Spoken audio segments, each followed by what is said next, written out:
पियावा से बनी परेशान।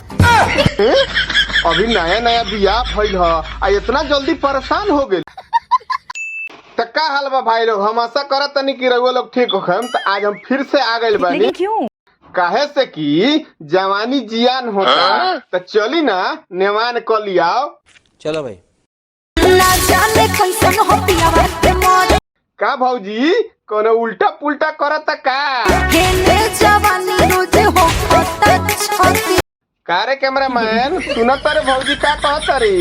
इनकर होता जवानी छती। तो भौजी बन करे कइल अति तब नु ना होई तहर जवानी छती। ना ना हमार कहे के मतलब बा कि समझाव बुझाव का।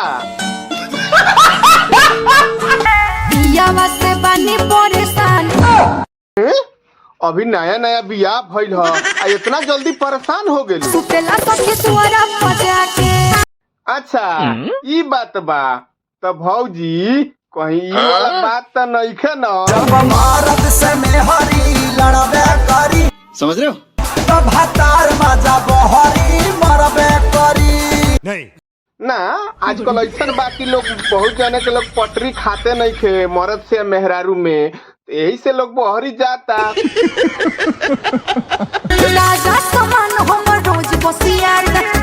ताजा सामान रोज बसियाता। तो भौजी अगर बांटे वाला सामान होई तो है ऑडियंस लोग में बांट द का भाई लोग। तुहन लोग के चाही कि ना चाही सामान? जाता नीचे कमेंट में बतावत। लेकिन जाए से पहले चैनल का सब्सक्राइब कर दिया भाई लोग। मिलत नहीं अगला वीडियो में। बाय बाय, टेक केयर, जय हिंद।